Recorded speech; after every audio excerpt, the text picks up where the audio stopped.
Olá, pessoal.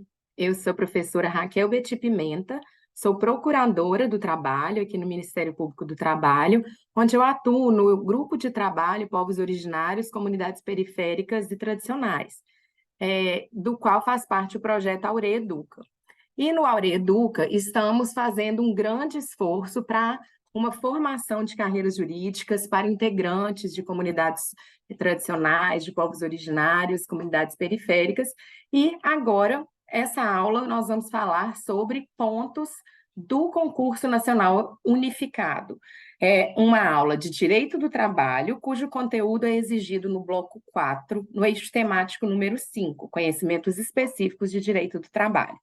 Eu escolhi alguns pontos importantes do edital para a gente conversar sobre quais são os principais institutos, conceitos, quais são as principais normas que poderão ser cobradas no concurso nacional unificado. Então, aula de hoje, nós vamos escolher falar do ponto 15 desse eixo temático número 5, Direito do Trabalho, que é um ponto que no edital está simplesmente Trabalho da Mulher e Lei 14.457 de 2022. Mas vamos ver que dentro dessa temática temos muitos institutos a serem tratados. Essa imagem da mulher multitarefas, todos sabem que na sociedade estruturada de forma patriarcal em que nós vivemos, incumbe normalmente às mulheres as funções de cuidado, de cuidados domésticos. Então, ao mesmo tempo que a mulher é exigido a inserção no mercado de trabalho e o desenvolvimento de várias funções dentro do mercado de trabalho, ao mesmo tempo as funções de cuidado dentro de casa são acumuladas pelas mulheres na maioria das estruturas sociais. Então, isso vai repercutir também no direito, que é um reflexo social da realidade. Bom, a proteção do trabalho da mulher, ao trabalho da mulher, né, a proteção do gênero mulher, da categoria mulher dentro do direito, é embasada em fundamentos históricos e culturais. Historicamente, quando a gente pensa na construção do direito do trabalho, na época do surgimento do direito do trabalho como um ramo autônomo, lá da Revolução Industrial, século XVIII, XIX, em que começaram as populações urbanas a serem anos e ter sua força de trabalho apropriada pelo dono do capital, e aí se desenvolveu originalmente as normas de direito do trabalho, nós sabemos que tanto a mão de obra feminina como a de crianças era considerada uma meia força de trabalho. Porque naquela estrutura social em que surgiram as normas trabalhistas, tanto as mulheres quanto crianças elas recebiam menos do que a mão de obra masculina, e a gente sabe que até hoje os dados mostram que as mulheres recebem, em geral, 30% a menos que os homens pelo exercício das mesmas funções, com a mesma qualificação profissional. Mas desde a época do surgimento do direito do trabalho, as mulheres, como as crianças, recebiam menos e era uma mão de obra mais dócil, porque elas não se contrapunham tanto quanto os homens aos abusos do poder empregatício. Então, a partir dessa constatação e do surgimento de normas protetivas, a gente vê historicamente que as primeiras normas de tutela ao trabalhador se preocuparam exatamente com a proteção das crianças, né, e adolescentes contra o trabalho infantil e também com a proteção da mulher. Então, historicamente, culturalmente, a mulher ela foi sendo vista como objeto de tutela especial do direito do trabalho. E aí a gente pode dividir em dois momentos. Um momento, ou duas naturezas de normas jurídicas de proteção ao trabalho da mulher. Um momento um conjunto tutelar que tende a proteger a mulher. Então, são normas tendentes à proteção da condição especial da gestação e maternidade, que é uma condição ligada normalmente ao gênero mulher, mas é ligado ao ser humano que pode gestar e que pode exercer as funções de gestação, parto, amamentação. E temos normas proibitivas do trabalho da mulher em trabalho noturno, insalubre, perigoso, e limitativas do trabalho da mulher em função do peso, em função de horas extras. Então, na legislação, existem normas que tutelam, que protegem a mulher, e ao longo do tempo isso foi sofrendo algumas alterações. Mas também existe um outro conjunto de normas protetivas que elas não são de tutela da mulher no seu trabalho, mas sim normas que tentam evitar discriminações. Lembrando aqui que discriminação é toda e qualquer diferenciação infundada, injustificada, que não tem um motivo juridicamente objetivo e relevante justificadamente. Então, quando a gente pensa nas normas que asseguram a isonomia salarial entre mulheres e homens, e a gente já falou que isso na prática é uma realidade ainda a ser alcançada, mas temos várias normas que asseguram o direito à igualdade salarial entre gêneros, são normas antidiscriminatórias. E também existem várias normas no ordenamento que proíbem a discriminação na contratação, na dispensa, então, em momentos específicos do contrato de trabalho, que proíbem a discriminação em função de ser mulher. São muito relevantes quando a gente trata de proteção ao trabalho da mulher. As normas da Constituição de 1988, eu elenquei aqui alguns artigos importantes para vocês lerem, relerem, decorarem os termos. No artigo 5º, principalmente o caput, né, o parágrafo inicial do artigo 5º, mas também tem incisos no artigo 5º ligados à proteção antidiscriminatória. O artigo 7º, nós temos incisos específicos que falam da proteção da mulher, e o artigo 10.2b do Ato das Disposições Constitucionais Transitórias, que é importante também porque fala da proteção à maternidade, à gestação. E, paralelamente à Constituição, nós não podemos nos esquecer das convenções internacionais. Trataremos em outra aula do ponto específico de convenções internacionais, mas aqui já adianto que são muito relevantes as duas convenções fundamentais sobre a proteção contra a discriminação do trabalho, que são as convenções número 100 e 111 da OIT. A convenção número 100 fala sobre a igualdade de remuneração de homens e mulheres trabalhadores por trabalho de igual valor. É uma convenção paradigmática que fala o que deve ser considerado remuneratório e protege as mulheres contra discriminações remuneratórias salariais, no âmbito da isonomia salarial mesmo. E, paralelamente, a Convenção número 111, ela não é específica sobre a mulher, ela é sobre discriminação em matéria de emprego e ocupação por qualquer critério discriminatório, né, por qualquer uma das naturezas discriminatórias, mas ela também é muito importante para garantir a proteção da mulher contra discriminações.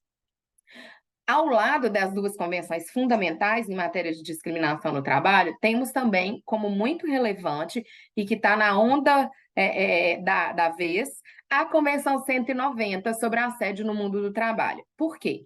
As convenções 100 e 111 do OIT já foram ratificadas pelo Brasil, ou seja, elas já foram incorporadas ao ordenamento jurídico brasileiro e atuam como normas jurídicas brasileiras. Mas a Convenção número 190, ela ainda não foi ratificada. Ela está em processo legislativo no Congresso Nacional, em que a Presidência da República enviou uma mensagem ao Congresso Nacional informando sobre a possibilidade, perguntando ao Poder Legislativo sobre a possibilidade de ratificação da Convenção 190, que trata do termo assédio no mundo do trabalho. E o que é muito importante nessa convenção é que ela aponta que o assédio, tanto o assédio moral, mas principalmente o assédio sexual, são formas de discriminação contra a mulher. Porque, estatisticamente, a partir de estudos feitos no mundo inteiro e nos casos concretos, se verifica que a maior vítima de assédio no local de trabalho normalmente é do gênero feminino. E também tem matérias, dispositivos específicos sobre a proteção de meninas contra o assédio. Então, juntam tanto o critério de ser menor de idade, de ser criança ou adolescente, com o critério de ser do gênero feminino. Então, a Convenção 190 é muito importante para esse concurso, e aconselho também que leiam os dispositivos principais dessa convenção. E também uma outra convenção, agora não da OIT, mas da Organização das Nações Unidas, e que é muito relevante, é a Convenção sobre a Eliminação de Todas as Formas de Discriminação contra a Mulher, de 1979, já ratificada pelo Brasil. Ela é conhecida internacionalmente por essa sigla, que é uma sigla em inglês, CEDAW, mas essa convenção da ONU, ela também é incorporada ao ordenamento jurídico brasileiro e também tem dispositivos de proteção contra a discriminação da mulher, não só na relação de trabalho, mas nas relações sociais como um todo. Na CLT, que é normalmente o nosso diploma trabalhista principal, nós temos todo um capítulo, um título específico da CLT em artigos que foram desde a concepção da CLT, desde a edição da CLT, houve um destaque de dispositivos protetivos da mulher nos artigos 372 a 401. No entanto, a gente sabe que a CLT é anterior à Constituição e ela foi editada em um contexto socioeconômico, cultural e histórico diferente. Então, vocês lembram quando eu estava falando que tinha um conjunto de normas tutelares muito mais fortes do trabalho da mulher e normas antidiscriminatórias? Com a evolução social e com a conquista de direitos sociais pela mulher, direito ao voto, direito a deixar de ser considerada aquela tutela do marido sobre a esposa, os conceitos de mulher honesta, isso tudo do direito civil. Com a evolução social da mulher, e principalmente depois da Constituição de 1988, em 89 a gente teve uma lei que revogou expressamente alguns artigos da CLT. E outros artigos que não são revogados, a gente sempre tem discussões na jurisprudência sobre se foi recepcionado ou não na Constituição de 88. E depois também outras leis que foram alterando a CLT, e a gente vai ver algumas discussões em relação à lei da reforma trabalhista de 2017, que vão alterando artigos da CLT, sempre surge essa discussão. Esse dispositivo legal está adequado às normas constitucionais, à nossa ordem constitucional ou não? Então, é importante a gente saber que, apesar da CLT ter todo um capítulo de trabalho da mulher, algumas normas ainda são aplicáveis, outras não, e por quê? E por que a jurisprudência foi decidindo dessa forma? Em regra, gente, o que a gente tem que ter em mente é que todos os dispositivos que se relacionam com uma proteção especial às condições de gravidez, maternidade, lactação, normalmente elas são consideradas incluídas na ordem constitucional, sim. Elas são consideradas descrimes necessários, descrimes positivos. Então, não são diferenciações infundadas. Ao contrário, a doutrina e a jurisprudência e o STF, o TST, em alguns momentos, apreciam esses dispositivos e falam: olha, isso é uma proteção ao nascituro, isso é uma proteção à infância, isso é uma proteção à sociedade por esse evento maternidade. Então, é válido, é constitucional, não é discriminação contra o homem, como alguns tentam argumentar. São importantes também a Lei 9.029 de 95, que é uma lei específica de proteção contra a discriminação no trabalho, e aí temos dispositivos específicos relativos à proteção da mulher, e a Lei Maria da Penha, a gente tem esse artigo que eu peço que vocês deem uma lida, que é um artigo que prevê que a mulher que for submetida a uma violência doméstica é até assegurada a manutenção do vínculo de emprego pelo prazo de 6 meses. Então, é uma garantia provisória do emprego específica que tem na Lei da Maria da Penha, que acaba influenciando na área trabalhista, apesar de ser uma lei criminal. Bom, dentro da CLT, então, eu separei primeiro, para a gente conversar, algumas normas de tutela, algumas normas proibitivas, digamos assim, limitativas do trabalho, como se fosse tutelando a mulher. Tanto as normas que proibiam o trabalho da mulher em serviços noturnos, quanto normas que proibiam o trabalho extraordinário da mulher, ou seja, prorrogação de jornada de trabalho após os limites de jornada contratuais, foram revogados. Esses foram revogados expressamente. E por que isso? Porque entendeu-se que, depois da edição da Constituição de 88, que assegurou a igualdade entre homens e mulheres, a existência de normas que proibiam trabalhos a mulheres, noturno, ou proibiam essa possibilidade do empregador exigir o seu trabalho extraordinário, estariam reflexamente impedindo o acesso da mulher ao mercado de trabalho, porque os empregadores que não pudessem contratá-las para fazer hora extra, nunca contratariam mulheres, preferiam continuar contratando homens. Ou se as mulheres quisessem exercer atividades noturnas, porque a gente sabe que existem atividades que são exercidas apenas noturnas, isso seria uma discriminação infundada, porque estaria impedindo a mulher de trabalhar em uma função que ela estaria apta para isso. Então, tanto o trabalho noturno quanto o extraordinário foram revogados. Mas a gente tem ainda na CLT algumas normas tuteladas, de tutela ao trabalho da mulher, em que houve uma discussão sobre a revogação ou não delas. Uma delas é o artigo 386 da CLT, que fala que quando o trabalho for realizado aos domingos, às mulheres é assegurado um revezamento quinzenal, para que de 15 em 15 dias as mulheres possam usufruir sua folga semanal remunerada aos domingos. Mas, paralelamente, a gente tem uma lei especial sobre o trabalho em comércio e que é aplicada normalmente em convenções coletivas de várias outras categorias, que prevê esse revezamento de trabalho aos domingos para todos os empregados em períodos maiores, de 3 em 3 semanas, uma vez por mês. E aí a gente tem essa discussão levada ao STF e temos a decisão do tema 528 de repercussão geral do Supremo Tribunal Federal. Então, em sede de recurso extraordinário, lá o Supremo foi provocado a se manifestar sobre a constitucionalidade do artigo 386 da CLT. Então, peça do Supremo, consultem o tema 528 e leiam pelo menos a decisão de julgamento, ou então um acordo, se vocês tiverem tempo, curiosidade para isso, dos fundamentos utilizados pelo Supremo sobre a manutenção da escala de revezamento quinzenal. Mas foi considerado que sim, é constitucional, foi recepcionado pela Constituição, sim, essa escala de revezamento quinzenal para mulheres. Então, quando as mulheres têm que trabalhar os domingos, pelo menos de 15 em 15 dias, elas têm que ter a folga dos domingos. E também existem disposições que limitam o peso que pode ser carregado por mulheres. Vocês lembram que na CLT a gente tem um limite de peso para homens e é um limite diferente para mulheres, está no artigo 390 da CLT. Essa norma é considerada válida porque parte-se de um senso comum e de estudos estatísticos e científicos de que, em média, as mulheres têm menos força muscular do que os homens. Então, o corpo feminino demandaria uma proteção especial para limitação de peso. Além disso, nós temos limitações ao trabalho insalubre ou perigoso de mulheres.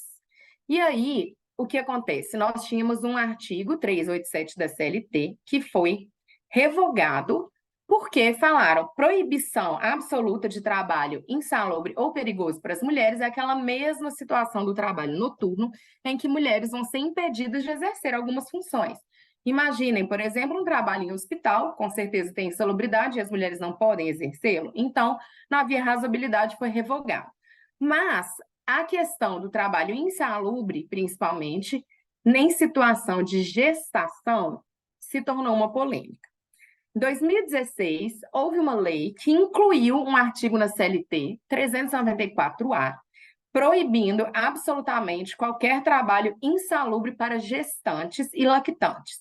Então, a mulher, nessas condições especiais de gestação e lactação, essa lei simplesmente falou: qualquer trabalho insalubre não pode ser exercido enquanto a mulher estiver gestando ou lactando, porque isso vai prejudicar o bebê, a gestação, a lactação, que são momentos especiais que devem ser protegidos. Veio a reforma trabalhista em 2017 e alterou a redação do artigo 394, criando uma gradação nos inciso 1, 2 e 3, de acordo com o grau de insalubridade. E o que a reforma trabalhista fez foi falar que é proibido o trabalho de gestantes e lactantes em ambientes insalubres em grau máximo, mas em grau médio e mínimo, a reforma trabalhista falou que dependia a critério médico, exigindo um atestado médico de saúde para informar se essa gestante ou lactante poderia ou não ser submetida a essa insalubridade de grau médio e mínimo, inclusive por médico de confiança da mulher. Essa questão foi submetida ao STF na DI 5938 e o STF já julgou inconstitucional a parte dos incisos 2 e 3 que demanda a apresentação de atestado de saúde emitido por médico de confiança da mulher. Os ministros do Supremo Tribunal Federal entenderam que isso é uma exigência desproporcional que impõe um ônus à empregada gestante e que ela, para não perder o emprego, certamente apresentaria um atestado de saúde. Então, isso seria uma exigência que iria contra a proteção antidiscriminatória da mulher gestante e lactante. Entendeu-se inconstitucional essa expressão. Qual que é o resultado disso? Não é possível o trabalho insalubre de gestantes e lactantes atualmente. Então, de certa forma, a reforma trabalhista, mesmo tendo alterado o artigo 394-A, com a leitura feita pelo STF, continua sendo proibido o trabalho na insalubridade. E a mulher deslocada para uma função salubre, ela não pode deixar de receber a remuneração que ela já estava acostumada. Então, não pode ter efeitos financeiros sobre a mulher. Outra questão que tem na CLT e também foi super polêmica na jurisprudência é o intervalo de 15 minutos antes de prestar horas extras. Apesar das mulheres poderem prestar horas extras, porque foi revogada aquela proibição, a gente tem um artigo 384 que fala: sempre que a mulher tiver que prestar horas extras, tiver que ficar depois do limite de jornada para fazer trabalho extraordinário, ela obrigatoriamente tem que ter um intervalo de 15 minutos de descanso antes de começar a jornada extra, como se fosse uma necessidade corporal da mulher ter essa pausa de descanso e não poder emendar o trabalho extraordinário. E aí houve uma grande discussão na jurisprudência sobre isso, inclusive alguns homens pleiteando isso é discriminatório, porque, na verdade, um descanso antes de fazer horas extras é importante para todo e qualquer organismo. Qualquer ser humano que precise fazer horas extras já vai estar cansado, já vai estar extrapolando o limite de jornada, é razoável ter esse intervalo de 15 minutos. E a jurisprudência, uma parte da jurisprudência começou a decidir assim. No entanto, foi julgado no Tribunal Superior do Trabalho um incidente de inconstitucionalidade em relação ao artigo 384, em que o TST primeiro reafirmou a constitucionalidade do artigo 384 e falou: não, são razões de ordem biológica, mas principalmente culturais e sociais, que dizem que só as mulheres têm esse intervalo de 15 minutos, porque são as mulheres que são submetidas à dupla, tripla jornada dentro de casa, com suas funções de cuidado. As mulheres, inclusive, têm regras especiais de aposentadoria. Então, o TST já tinha falado que era constitucional. O que aconteceu? Chegou a reforma trabalhista em 2017 e revogou. Falou: vamos acabar com essa confusão do artigo 384, vamos revogar expressamente o artigo 384. Depois disso, o STF julgou em repercussão geral, em sede de repercussão geral, o tema 528. Então, outro tema de repercussão geral do STF que é importante vocês lerem e verificarem os fundamentos adotados. Basicamente, o STF examinou se o artigo 384 da CLT havia sido recepcionado ou não pela Constituição de 88. Entendeu que sim, que foi recepcionado, era válido. Mas como esse tema discutia o artigo 384 da CLT e não a reforma trabalhista que o revogou, os ministros não se pronunciaram sobre a revogação expressamente da reforma trabalhista. Então, a tese jurídica que foi fixada no tema 528 foi que o artigo 384 foi recepcionado no período anterior à reforma trabalhista. Dentro das proteções contra a discriminação, a gente fala que as regras protetivas contra a discriminação em função de matrimônio e gravidez é uma proteção contra a discriminação, artigo 391 da CLT, e o artigo 373A da CLT, que foi incluído por uma legislação especial, junto com a Lei 9.029 de 95, trazem proteções específicas da mulher. São importantes, então, a proibição de exigência de qualquer atestado ou exame de gravidez, isso está tanto no inciso 4 do 73A da CLT, quanto no artigo 2º da Lei 9.029, que criou um tipo penal. É crime a exigência de atestado ou exame de gravidez de mulheres para serem submetidas a entrevistas de emprego, a contratação. Também é proibida a discriminação em função do gênero na oferta de emprego, inciso 1, e há uma proibição expressa de revista íntima de mulheres, tá? No inciso 6 do artigo 373A da CLT. Então, em relação a mulheres, não é possível fazer revistas íntimas, porque isso é uma prática discriminatória e vedada. Nós temos também proteções específicas do período maternidade, que são muito importantes. Então, é importante vocês saberem diferenciar e saber a diferença dos prazos desses três institutos.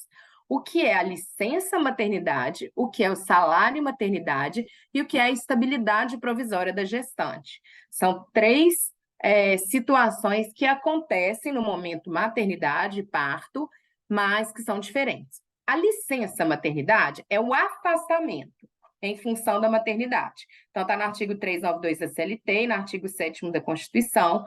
Tem uma duração de 120 dias, que pode ser ampliado por 2 semanas antes ou depois. E a licença maternidade é a possibilidade de afastamento, de deixar de trabalhar. É um afastamento justificado. Mas como não seria razoável exigir que os empregadores pagassem todo o período da licença maternidade, o que acontece? Existe o salário maternidade. O salário maternidade é o nome dado ao benefício previdenciário que é pago durante o período de afastamento, durante a licença maternidade. Então, quem paga o salário maternidade, no fim das contas, é a Previdência Social. Na verdade, há um sistema de compensação que o empregador continua pagando os salários, dentro da CLT, né? Continua pagando os salários e depois faz uma compensação de recolhimentos previdenciários, mas quem arca com isso é a Previdência Social, que é na mesma duração da licença maternidade. Temos uma lei da empresa cidadã que permite a ampliação da licença maternidade com o salário maternidade por mais 60 dias, que é quando as empresas entram nesse programa Empresa Cidadã. Diferente disso, e paralelo a isso, nós temos uma estabilidade provisória no emprego, que é uma garantia contra a dispensa imotivada. Quando a empregada confirmar a gravidez, ou seja, então é antes do parto, né? Desde quando ela confirma a gravidez até 5 meses após o parto, então não é só os 120 dias da licença maternidade, ainda tem um pouquinho, né? Se a gente fizer as contas, é até 5 meses após o parto, ou menos, se for uma empresa cidadã, mas a estabilidade provisória da gestante é a impossibilidade da rescisão imotivada do contrato. Então, a gestante, ela só vai poder ter seu contrato rescindido, a gestante ou a mãe, né, 5 meses após o parto, só vai poder ter seu contrato rescindido por justa causa, não pode ter uma dispensa imotivada. A licença maternidade, ela vai começar 28 dias antes do parto ou até a data do parto, pode ser ampliada de 2 semanas antes ou depois a critério médico. Quando existe adoção, é o mesmo período de 120 dias, então não existe mais uma tabelinha de acordo com a idade da criança adotada, isso já foi revogado e é a mesma duração de licença quando há uma adoção de uma criança. Quando é uma adoção, o casal pode optar quem vai tirar a licença maternidade. Então, se for um casal homoafetivo, por exemplo, 2 mães, uma das mães que vai tirar, não vão ser as 2. E quando tem uma adoção por empregado homem, a gente também tem discussões jurisprudenciais sobre a possibilidade deles usufruir a licença maternidade, porque não existe a figura mãe nesse caso. É a mesma coisa no falecimento da mulher. Quando a mulher falece no parto, o pai pode usufruir a licença maternidade nesses casos. Em caso de aborto, gente, não entra licença maternidade, só ressaltando aqui o artigo 395 da CLT, que fala que o aborto ele faz um afastamento do trabalho por questão de saúde e não entre licença maternidade. Só depois das 24 semanas de gestação, que mesmo se o feto não vier a nascer com vida, mas já é considerado um parto e cria o direito à licença maternidade. Além disso, as gestantes e mulheres que estão em amamentação têm direito à alteração de função, realização de consultas e exames médicos, podem pedir a rescisão do contrato de trabalho por motivo de saúde e, quando estiverem amamentando, o artigo 396 da CLT prevê um intervalo de amamentação. O parágrafo 2º, incluído pela reforma trabalhista, fala que, em acordo individual, a mulher vai decidir isso junto com o seu empregador, quando que vai ser esse intervalo de amamentação. E também há a obrigação do empregador de fornecer local adequado para a guarda das crianças e a amamentação nesse momento. Sobre a estabilidade da gestante, é importantíssimo estudar estes precedentes. Então, vejam os slides, anotem esses temas do STF. Nós já estamos acabando o período da aula, então já estou quase concluindo. Vou passar rapidamente sobre os últimos slides. Bom, o tema 497 do STF fala que é dispensável o conhecimento do empregador para que a gestante tenha estabilidade. Então, basta o fato objetivo de ser gestante. Está confirmada a gravidez, não precisa dar conhecimento do empregador, não. Basta que esteja confirmado objetivamente por um exame médico, a gravidez já tem estabilidade. Chegou o artigo 391A da CLT em 2013, incluído por essa lei, e falou que a confirmação da gravidez, mesmo que durante o prazo de aviso prévio trabalhado, o indenizado garante o aviso prévio, a estabilidade da gestante. Então, a mulher engravidou no prazo do aviso prévio, mesmo se for indenizado, hein? Ela recebeu a comunicação parou de trabalhar e descobriu e engravidou depois, tem estabilidade provisória da gestante, porque a proteção é ao bebê, é ao nascituro. O adotante também tem estabilidade, foi estendido em 2017, essa estabilidade ao adotante. E aí nós temos uma discussão sobre e os contratos a tempo determinado, os contratos que não são de trato indeterminado continuativo. A súmula 244, item 3 do CLT, fixou que mesmo nos contratos por tempo determinado, as mulheres adquirem essa estabilidade. Então, no contrato de experiência, num contrato de safra, num contrato específico por prazo determinado, ela engravidou, vai ter estabilidade da gestante. No entanto, a gente teve um incidente de assunção de competência, um IAC, no TST, que falou, apesar de ter estabilidade da gestante nos contratos por tempo determinado, se for uma contratação para trabalho temporário no regime da Lei 6.019 de 74, não tem. Então, o TST ele tem esse posicionamento que diferencia a estabilidade no tempo determinado da falta de estabilidade da gestante quando se tratar do trabalho temporário da Lei 6.019.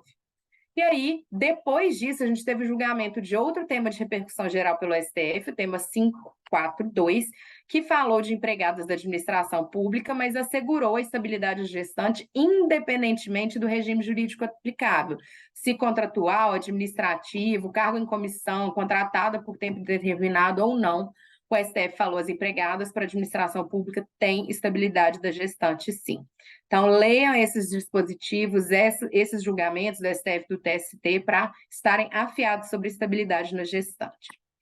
E para finalizar, gente, o último tema da aula que se relaciona ao trabalho da mulher é a Lei 14.457 de 2022, foi uma lei recente, e essa lei é importante porque ela se relaciona muito com aquela Convenção 190 da OIT que eu falei, do assédio no mundo do trabalho, que está em vias de ratificação. Então, estão vendo como que o próprio edital já indicou, ao pedir essa lei, que vai cobrar a Convenção 190 da OIT? O que essa lei fez em 2022? Criou um programa Emprega Mais Mulheres, que trata de questões de auxílio creche, flexibilidade de horário de trabalho e feriados, possibilidade de ampliação da licença maternidade, da estabilidade, igual é aquela lei da empresa cidadão, estímulos à ascensão profissional de mulheres. Então, a gente tem normas que asseguram questões para tentar ajudar a entrada e manutenção de mulheres no mercado de trabalho, mas o mais relevante dessa lei, e aí eu vou pedi-los para ler expressamente essa lei e as alterações feitas em relação